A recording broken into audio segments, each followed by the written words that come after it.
Hello student, welcome to Ritika classes. आज हम लोग करेंगे क्लास 12 का बायोमोलिक्यूल्स चैप्टर। देखो, सबसे पहले समझते हैं बायोमोलिक्यूल्स क्या होते हैं। जितने भी हमारे क्या है कि जितने भी कॉम्प्लेक्स मटेरियल हैं जो हमारी ग्रोथ के लिए चाहिए, ठीक है, हमारी ग्रुप मेंटेनेंस के लिए चाहिए हमारी बॉडी की, ठीक है, वो सारे बायोमोलिक्यूल्स होते हैं। जैसे कि कार्बोहाइड्रेट्स हो गए, प्रोटीन्स हो गए, फैट्स हो गए, एंजाइम्स हो गए और अमीनो एसिड्स हो गए।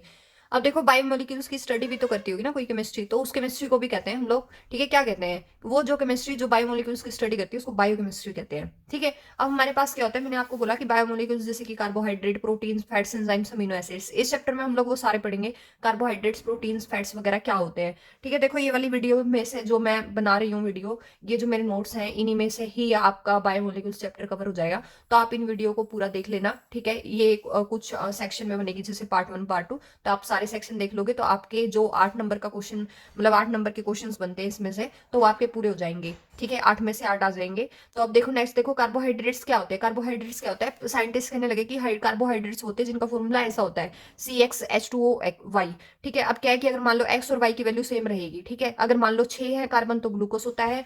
और अगर मान लो हमारे पास क्या है कि अगर C6H12O6 है, ये दोनों देखो फॉर्मूला सेम है बट स्ट्रक्चर इनका अलग है, ठीक है। तो जिनका फॉर्मूला ऐसा होता है उनको हम लोग कार्बोहाइड्रेट्स कहते हैं। पर ऐसा है कि कुछ कार्बोहाइड्रेट्स ऐसे होते हैं जिनका फॉर्मूला ये नहीं है, फिर भी वो क्या है कि फिर भी वो कार्बोहाइड्रेट्स हैं। जैसे कि अगर मैं एग्जांपल बताऊं, वो होते हैं हमारे पास रैमनोज डीऑक्सीराइबोज, ठीक है। फॉर्मेल्डिहाइड भी वो है। फॉर्मेल्डिहाइड भी क्या होता है हमारे पास, वो भी कार्बोहाइड्रेट्स की तरह बिहेव नहीं करता, पर उसके पास ये ऐसी फॉर्म का फॉर्मूला होता है, पर फिर भी वो कार्बोहाइड्रेट्स की तरफ बिहेव नहीं करता, ठीक है। तो अब हम लोग इसमें पढ़ेंगे कि कार्बोहाइड्रेट्स क्या होते हैं। और सबसे पहले आज हम लोग जो अपना खत्म करेंगे वो इसका इंट्रोडक्शन खत्म करेंगे इसका, ठीक है। तो कार्बोहाइड्रेट्स क्या होते हैं, कार्बोहाइड्रेट्स क्या होते हैं, कार्बोहाइड्रेट्स हम लोग को एक तरीके से शुगर कह सकते हैं, कार्बोहाइड्रेट्स को सैकराइड्स भी कहते हैं।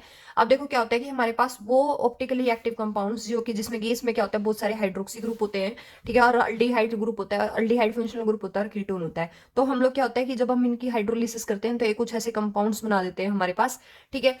मतलब जैसे कि अब मैं आगे दिखाऊंगी कि माल्टोस को हम लोग हाइड्रोलाइज कर रहे हैं तो वो कुछ कंपोनेंट में डिग्रेड हो रहा है, ठीक है। मतलब कि वो कुछ कॉम्प्लेक्स कंपाउंड्स बना रहा है, ठीक है। उन्हीं को ही हम लोगों ने पढ़ना है। तो कार्बोहाइड्रेट्स क्या होते हैं, ये शुगर्स मॉलिक्यूल होते हैं जिसमें कि पोली बहुत सारे हाइड्रोक्सी ग्रुप, बहुत सारे हाइड्रोक्सी ग्रुप होते हैं, इसलिए इसको पॉलीहाइड्रोक्सी बोला है।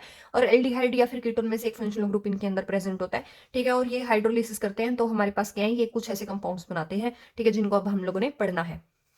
अब अगर हम लोग कार्बोहाइड्रेट्स की क्लासिफिकेशंस की बात करें तो कार्बोहाइड्रेट्स हमारे पास 3 तरह के होते हैं, मोनोसेक्राइड्स, ओलिगोसेक्राइड्स और पॉलीसेक्राइड्स। ओलिगोसेक्राइड्स फर्दर 3 तरह के होते हैं। ओलिगोसेक्राइड्स होते हैं 3 तरह के, डाइसेक्राइड्स, ट्राइसेक्राइड्स और टेट्रासेक्राइड्स। ये डिपेंड करता है कि जब हम इनकी हाइड्रोलिसिस करते हैं तो एक शुगर देगा तो मोनोसेक्राइड है। अगर दो से ज्यादा, 2 से 10 तक मोनोसेक्राइड मतलब शुगर देगा तो हमारे पास क्या ओलिगोसेक्राइड्स है, और बहुत ज्यादा देगा तो पॉलीसेक्राइड्स है। मोनोसेक्राइड्स क्या होते हैं, मोनोसेक्राइड्स में कम से कम 6 कार्बन आइटम्स होते हैं। और क्या होता है कि ये सिंपल कार्बोहाइड्रेट की यूनिट है। मोनोसेक्राइड सिंपल ही होंगे, ठीक है, क्योंकि जब हम इनकी हाइड्रोलिसिस करते हैं, ठीक है, तो ये हमें कोई कंपोनेंट नहीं देते, मतलब कि हाइड्रोलिसिस नहीं कर सकते हम लोग इनकी, क्योंकि इसमें एक ही शुगर मॉलिक्यूल है, ठीक है। जैसे कि हमारे पास मोनोसेक्राइड में अगर हम लोग एग्जांपल देखें, देखो यहाँ से एमसीक्यू भी बन जाते हैं, ठीक है। मोनोसेक्राइड्स में अगर मैं एग्जांपल बताऊं आपको, तो राइबोज और ग्लूकोज जो है वो मोनोसेक्राइड शुगर्स है, ठीक है। राइबोज का फॉर्मूला होता है C5H10O5 और ग्लूकोज का फॉर्मूला होता है C6H12O6, ठीक है। अब हमारे पास नेक्स्ट आता है ओलिगोसेक्राइड्स। ओलिगोसेक्राइड्स क्या होते हैं, जिनकी कि अगर हम लोग हाइड्रोलिसिस करें तो अगर वो 2 से लेके 10 तक मोनोसेक्राइड्स मॉलिक्यूल्स दे रहे हैं हाइड्रोलिसिस करने पे, तो वो ओलिगोसेक्राइड्स है। अब क्या है कि अगर मान लो हम लोग के क्या है कि अगर जैसे ओलिगोसेक्राइड्स मैंने बोला 2 से 10 तक मोनोसेक्राइड्स यूनिट्स दे, ठीक है, मतलब ये तो पूरी एक क्लास हो गई, ठीक है। अब क्या होएगा, कोई 2 देगा मोनोसेक्राइड यूनिट, मतलब 2 शुगर बनाएगा हाइड्रोलिसिस करके। अगर कोई 3 बना रहा है, अगर कोई 4 बना रहा है, उसके बेसिस पे नाम है। जैसे कि अगर हम लोग ये लिगोसेक्राइड्स 3 तरह के होते हैं, डाइसेक्राइड्स, मोनो, ये हमारे पास ट्राइसेक्राइड्स और टेट्रासेक्राइड्स। अगर हाइड्रोलिसिस के बाद हमें 2 शुगर ही मिल रही हैं तो वो डाइसेक्राइड्स है। अगर हाइड्रोलिसिस के पास 3 शुगर मिल रही है तो ट्राइसेक्राइड्स है। और हाइड्रोलिसिस के बाद 4 शुगर मिल रही है तो टेट्रासेक्राइड्स है, ठीक है।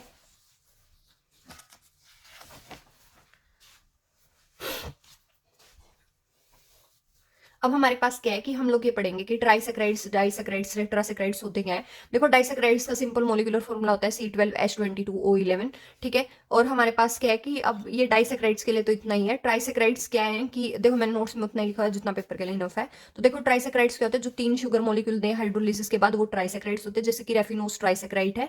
टेट्रासेक्राइड्स क्या होते हैं, जो हाइड्रोलिसिस के बाद 4 मॉलिक्यूल्स दें उनको हम लोग टेट्रासेक्राइड्स बोलते हैं, जैसे कि स्टैकियोस, ठीक है, ये हमारे पास हो गए ओलिगोसैकेराइड्स। मोनोसैकेराइड्स भी पढ़ लिए, ओलिगोसैकेराइड्स भी पढ़ लिए। अब हम लोग पढ़ेंगे पॉलीसैकेराइड्स क्या होते हैं। पॉलीसैकेराइड्स क्या होते हैं, जो हमारे पास बहुत ज्यादा अमाउंट में हम लोगों को मैंने बोला कि बहुत ज्यादा अमाउंट में शुगर में हाइड्रोलाइज हो जाएगा, वो पॉलीसैकेराइड्स होते हैं। पॉलीसैकेराइड्स में एग्जाम्पल जो आता है वो स्टार्च, सेलुलोज, ग्लाइकोजन, ये सारे हमारे क्या होते हैं, पॉलीसैकेराइड्स होते हैं। और स्टार्च और ग्लूकोज, सेलुलोज का एक ही फॉर्मूला होता है, उनका जनरल फॉर्मूला ये होता है, ठीक है। इनकी वैल्यू डालो, उनकी स्टार्च और सेलुलोज के फॉर्मूले आ जाएंगे, ठीक है।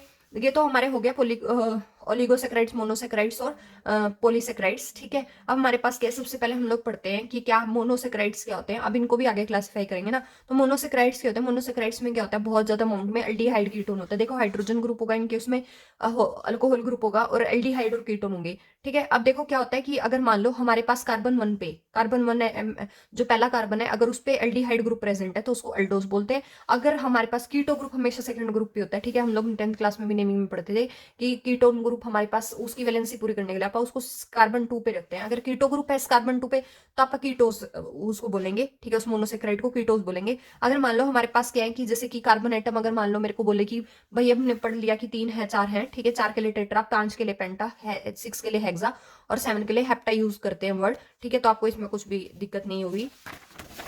अब क्या है,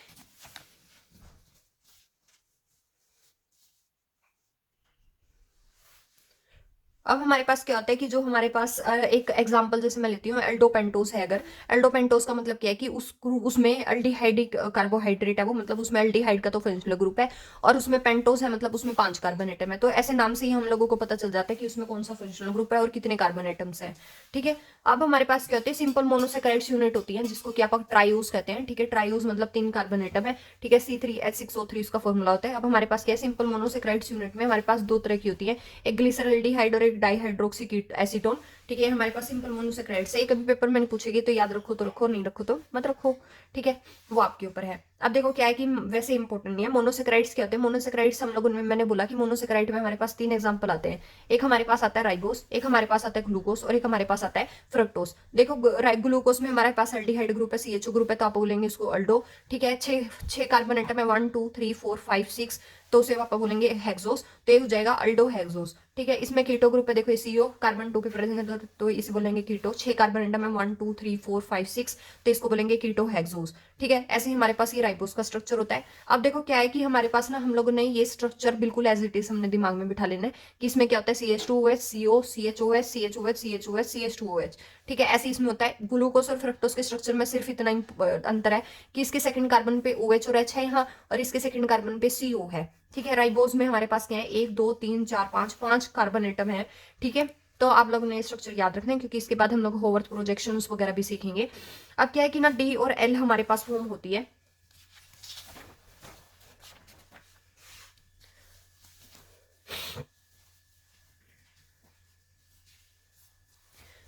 अब देखो डी और एल फॉर्म क्या होती है हमारे पास। डी और एल का मतलब ये बड़ा डी और छोटे, बड़ा डी और बड़े एल का मतलब ये नहीं है कि डेस्ट्रोलिवो होना, मतलब कि अगर हमारे पास क्या है कि किसी भी, हम लोग पोलैरिमीटर के बारे में पढ़ते हैं कि पोलैरिमीटर में से जब हम लोग लाइट पास करते हैं तो चाहे तो उसको राइट साइड में रोटेट करता है, चाहे तो उसको लेफ्ट साइड में रोटेट करता है। आप वो डेस्ट्रोलिवो नहीं पढ़ रहे हैं, ठीक है। अपने पास क्या है कि ये जो है, अगर मान लो OH की साइड है उसके बेसिस पे डी ग्लूकोस, एल ग्लूकोस, ये सब होंगे, ठीक है। अगर मान लो OH हमारा राइट साइड पे तो उसको डी ग्लूकोस बोलेंगे, और अगर OH हमारे पास यहाँ पे लेफ्ट साइड में होता है आप इसको एल ग्लूकोस बोलते हैं, ठीक है। अब देखो नंबरिंग कैसे शुरू होंगी, नंबरिंग जहाँ पे functional group aldehyde group present होगा, ठीक है, वहीं से फिर नंबरिंग शुरू होगी। तो यहाँ पे एल्डिहाइड है 1 2 3 4 5 6, ऐसे इसकी नंबरिंग करेंगे, ठीक है। अब हम लोगों ने नंबरिंग करनी भी सीख ली है। अब हम लोग क्या करेंगे, जैसे देखो अगर मान लो आपसे कोई पूछे कि भाई मान लो किसी में एन कायरल कार्बन है। कायरल कार्बन का मतलब पता है क्या होता है, आप लोगों ने हेलो एल्केन हेलोरिन्स में भी पढ़ा होगा। कायरल कार्बन वो कार्बन होते हैं जिसके चारों ओर अलग अलग ग्रुप्स प्रेजेंट होते हैं। मान लो एक कार्बन है, उसके बाहर उसके चारों ओर 4 ग्रुप प्रेजेंट है, ठीक है। तो A B C D चारों डिफरेंट होने चाहिए, तो वो जो कार्बन जिसके साथ वो 4 डिफरेंट ग्रुप अटैच है ना, उसको कायरल कार्बन कहते हैं।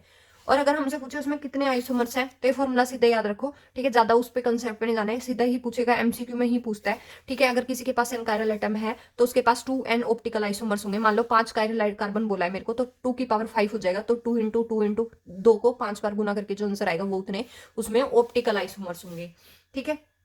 तो अब हम लोग अपने नेक्स्ट वीडियो में डिस्कस करेंगे ग्लूकोज के बारे में, ठीक है। ऐसे ऐसे करके मैं इसके पार्ट्स बनाऊंगी और आप क्या है इन पार्ट्स को कंप्लीट देखना। अगर मेरी वीडियो पसंद आई तो आप हमारे चैनल को लाइक शेयर एंड सब्सक्राइब करें। Thank you very much.